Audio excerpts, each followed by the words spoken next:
இப்போ அவர் பஞ்ச நமஸ்காரம் பண்ணி கொண்ட இடம் வந்து துவயம் விளந்த பூமியான மதுராந்தகம்னு பார்க்குறோம். இவர் அங்கே சந்திக்க இந்த மதுராந்தகம் ஏறிக்கிட்டவே அவரை சந்திக்க என்ன பண்ணுறாருன்னா, அவர் இந்த மாதிரி வந்து அங்கே சந்திக்கிறார். துவயம் விளந்த பூமியான வகுளாரண்ய கஷேத்திரமான மதுராந்தகத்தில் சந்திக்கிறார். இருவரும் சந்திக்க அந்த இடத்திலே பஞ்ச நமஸ்காரத்தை செய்து கொண்டார் பெரிய நம்பிகளிடம் எம்பெருமானார். இன்னமும் கூட நீங்கள் பார்த்தீங்கன்னா அந்த வகுள மரத்தை நீங்கள் சேவிக்கலாம். கோவிலுடைய பின்னாடி இப்போ ராமர் சன்னதிக்கு பின்னாடியே அந்த வகுள மரம் இருக்குது. இன்னமும் அந்த இடத்துல தான் எம்பெருமானார் பஞ்ச நமஸ்காரம் பண்ணிட்ட இது அந்த மரத்துக்கு அடியில் தான் அவர் பஞ்ச நமஸ்காரம் பண்ணார். அவருக்கு தாபம், குன்றம், நாமம், மந்திரம், யாகம்ங்கிற 5 சமஸ்காரத்தையும் பண்ணினார். அவரை குறிப்பாக துவயத்துடைய பொருளை பெரிய நம்பிகள் அவருக்கு சொல்லினார். அதாவது பேசிக்கா சொன்னார் இது 3த்துடைய அர்த்தத்தையும். இதற்கு பிறகு அதை விரிவாக எம்பெருமானார் திருக்கோட்டியூர் நம்பிகளிடம் பெற்றார்னு குரு பரம்பரை பிரபாவம் சொல்றது, குறிப்பாக திருமந்திரத்துக்கும் சரம ஸ்லோகத்துக்கும். அடுத்ததாக அவர் என்ன பண்றாருன்னா, அதுக்கப்புறம் என்ன பண்றாரு, இன்னமும் கூட பார்த்தீங்கன்னா மதுராந்தகத்துல இந்த விஷயம் உற்சவம் ரொம்ப நடக்கும். பஞ்ச நமஸ்கார உற்சவம்னு பேரு. இன்னமும் கூட பார்த்தீங்கன்னா அங்க கோவில்ல எம்பெருமானார் சன்னதியில பார்த்தீங்கன்னா எம்பெருமானார் கிரகத்த கோலத்துல வெண்ணாடை உடுத்தின்னு இருப்பார். யூஸ்வலி எம்பெருமானார் கஷாயம் திருதண்டத்தோட தானே இருப்பார். இந்த கோவிலில் பார்த்தீங்கன்னா அப்படி கிடையாது, வெண்ணாடை உடுத்திட்டு இருப்பார், கிரகத்த திருக்கோலம். இன்னமும் பார்க்கலாம் பெரிய நம்பிகள் பக்கத்தில் இருப்பார். பெரிய நம்பிகள் ஆராதிச்ச டோல கண்ணனும் அவர் பஞ்ச நமஸ்காரம் பண்ண சங்கு சக்கரங்களும் இன்னமும் இருக்கு அந்த சன்னதியில. நீங்க இன்னும் போய் சேவிக்கலாம்.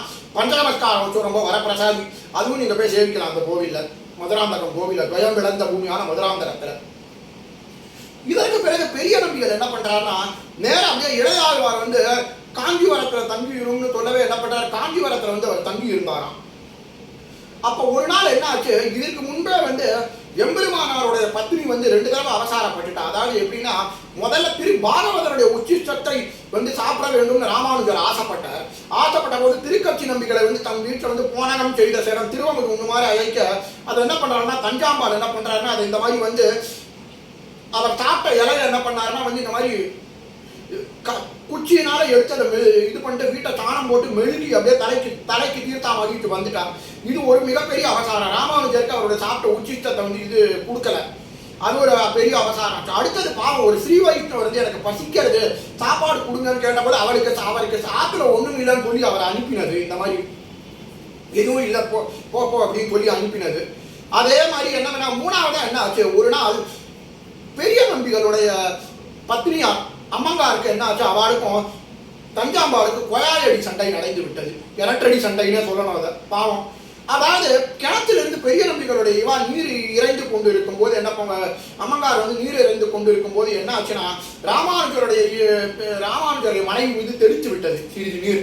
இதற்கோசரம் சண்டைக்கு போடவே என்ன ஆச்சுன்னா வந்து பலமாக சண்டை போடவே தஞ்சாம்பாள் வந்து பெரிய நம்பிகளுடைய அம்மங்கார்கிட்ட சண்டை போடவே என்ன தெரியுமா ஆச்சு, பெரிய நம்பிகள்கிட்ட அவ அம்மங்கார் விஷயத்த சொல்லவே என்ன தெரியுமா பண்ணா, நேர கிளம்பி இனி நம்ம இங்க இருக்க வேண்டாம்னு சொல்லிட்டு அவர் உடனே ஸ்ரீரங்கத்துக்கு கிளம்பிட்டார்.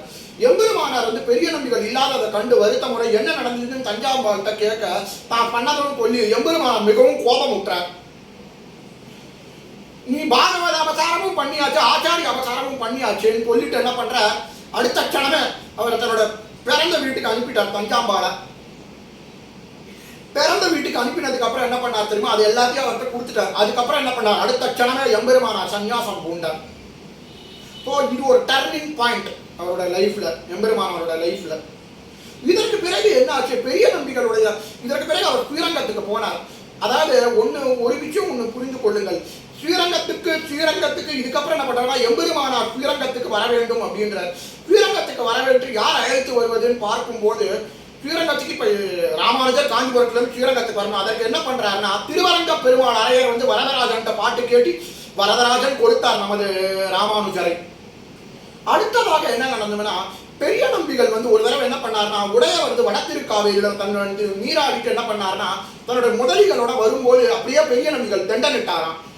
எம்பெருமானாரை பார்த்துட்டு தெண்டனிட்ட போது என்ன ஆச்சா, இது நமது சொரூபத்துக்கு தகாதன்றோன்னு எம்பெருமானார், சுவாமி அடியேன் சிறியன் எதுக்கு என்ன நமஸ்காரம் பண்றேன் அப்படின்னு கேட்டாருன்னா, இல்லை எமக்கு நீ ஆள வந்தாராக தெரிஞ்சு அதனாலதான் உண்மை நமஸ்கரித்தேன் அப்படின்னாரு. அதாவது இவருக்கு அப்புறம் ஆள வந்தாருக்கு அப்புறம் தர்ச்சன நிர்வாக பிரவர்த்தகருங்கிறவர் இவர் தான் நம்ம ஸ்ரீ வைஷ்ணவ சம்பிரதாயத்துக்குன்றதுனால ஆள வந்தார் பத்த சொரூபம் இவருக்கு உடையது அப்படிங்கிறதுனாலதான் உண்மை நான் நமஸ்கரித்தேன், ஆள வந்தாரை கண்டேனும் அப்படின்னு சொன்னாராம். நீங்க ஆள வந்தாராய் தெரிவிக்கிறீர்கள் அப்படின்னாராம். அதனாலதான் பெரிய நம்பிகள் அவர் நமஸ்காரம் பண்ணாருங்கிறது சொல்லப்படுகிறது. இதுக்கப்புறம் என்னன்னா, பெரிய நம்பிகள் வந்து என்ன பண்றாரு ஒரு நாள் இதுக்கப்புறம் பெரிய நம்பிகள் வந்து சீதன வெள்ளாட்டியை அனுப்புதல் ஒரு முக்கியமான கதை உண்டு. பெரிய நம்பிகளுக்கு புண்டரிகாட்சர் அத்துழாய் ஒரு புத்திரனும் ஒரு புத்திரி உண்டு. அத்துழாய்ங்கிறவ முக்கியமான பேர். இவரை என்னன்னா அத்துழாய் வந்து திருமணமாகி தன்னுடைய புகுந்த புக்கத்துக்கு போகும்போது என்ன ஆச்சுன்னா, புக்கம்னா வீடு, போகும்போது என்ன ஆச்சுன்னா அங்க வந்து தினமும் காவேரிக்கு போகும்போது ஒரு சீதன வெள்ளாட்டி தேவைப்பட்டது. சீதன வெள்ளாட்டினா துணியை இது செய்பவர்கள் எடுத்துக்கொண்டு ஹெல்ப் பண்றதுக்கு. அதற்கு உடனே அப்பா கிட்ட வந்து சொல்றாராம், அந்த மாதிரி வந்து அப்பா எனக்கு இந்த மாதிரி ஒரு சீதன வெள்ளாட்டி தேவைப்படுறது, என் மாமியார் இந்த மாதிரி சொன்னா அப்படின்னாராம். இது நமக்கு தெரியாது, நம் சீயரை கேளும் அப்படின்னா. நம் சீயர்னா ராமானுஜர்.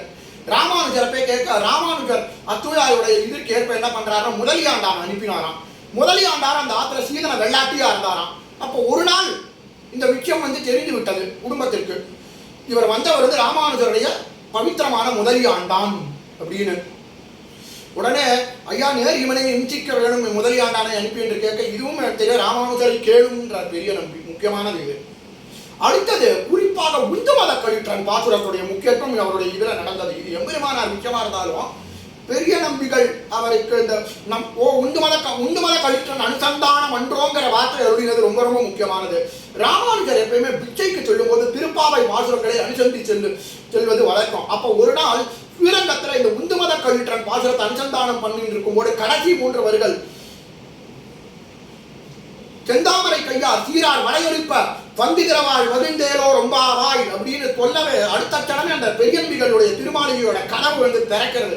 அப்பொழுது அப்படியே நப்பிங்கை பிராட்டியாரே வந்து மகாலட்சுமி வந்து திறக்கிற மாதிரி எழுதுதான் கனவை. உடனே விழுந்து தெண்டல் விட்டுட்டாராம் அத்துயா எம்பெருமானார். அப்ப உடனே ஐயோ இது என்ன அவதாரம் சொல்லிட்டு அத்துயாய் வந்து உள்ள கேட்க, ஐயா இந்த மாதிரி அவர் சீயர் நம் தெண்டனிட்டு இருக்கின்றான்னு கேட்க, உடனே பெரிய நம்பிகள் சொன்னா உள்ளிருந்து உண்டு மத கழிற்ற அனுசந்தானம் அன்றோ அப்படின்னாராம். இதனாலதான் அவருக்கு திருநாமம் திருப்பாவை ஜீயர்னு எம்பெருமானாருக்கு அந்த திருநாமம் கூட்டப்பட்டது. ஏன்னா உண்டு மத கழிற்ற பாசுரன் மீது அந்த இருந்த அது ஒரு இது உகப்பு அவருக்கு திருப்பாவை ஜீயர்னு ஆச்சாரியனால இடப்பட்டது. இதுக்கப்புறம் என்ன நடந்ததுன்னா, இதுக்கப்புறம் அவர் செய்த தியாகம் பெரிய நம்பிகள் நம்ம சம்பிரதாயத்துக்கு செய்த தியாகம் மிக மிக பெரியது. எம்பெருமானாரை காப்பாற்ற என்னதுன்னா, அதாவது இந்த அப்ப அந்த காலத்துல சோழராஜனுடைய அரசவை இருந்தது. அந்த சோழராஜன் வந்து ஒரு துவேஷி. அந்த துவேஷியான சோழராஜனுக்கு ஒரு துர்புத்தி உள்ள அமைச்சர் இருந்தான். ஆனா வைத்தவனா இருக்கும் துர்புத்தி உடையவன். அதாவது அதுல யாருன்னா நாலூரான்னு பேர் அவனுக்கு. நாலூரான் என்னதான் தீ வைத்தவனா ஆனாலும் மகான் துர்புத்தி உடையவன்.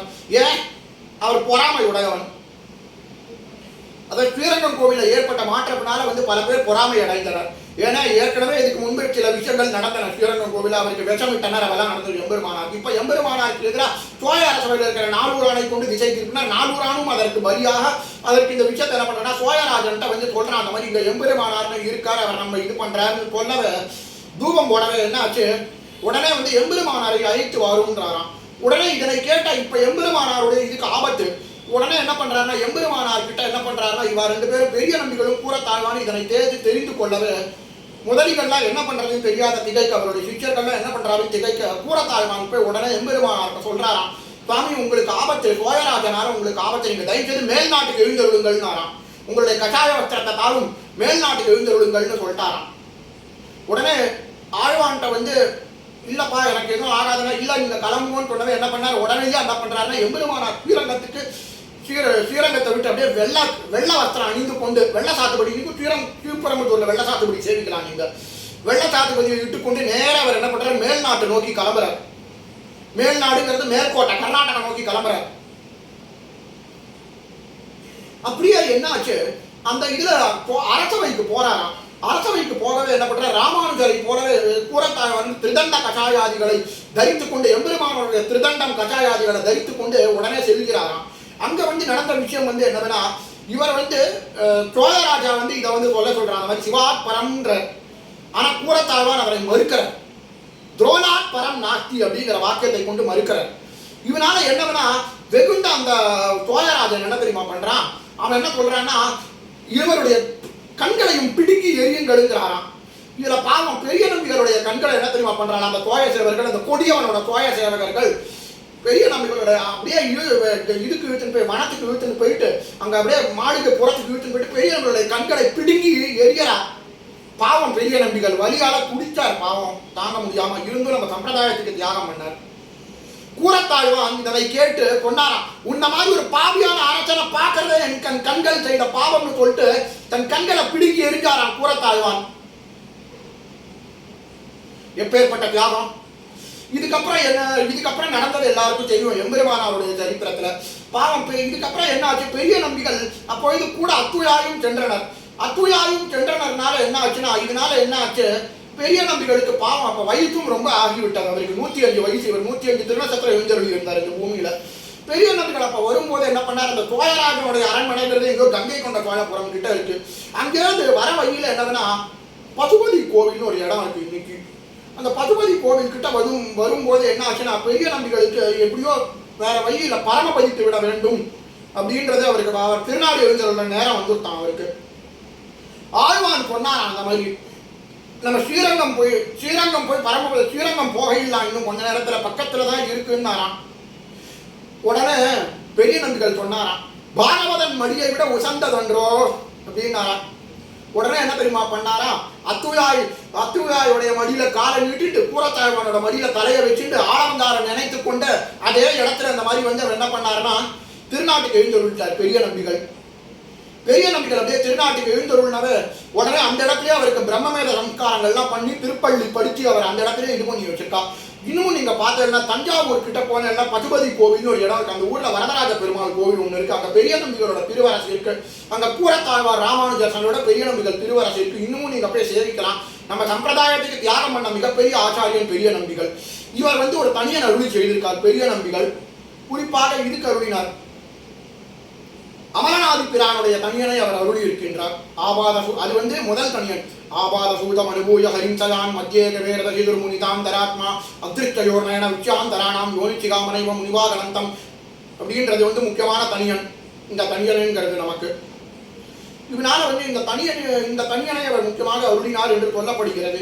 பெரிய நம்பிகள் வந்து நம்மளோட சம்பிரதாயத்துக்கு ரொம்பவே தியாகம் பண்ணினவர். அது மட்டும் இல்லாமல் எம்பெருமானாருங்கிற மிகப்பெரிய பொக்கிஷத்தை நமக்கு அளித்தவர்.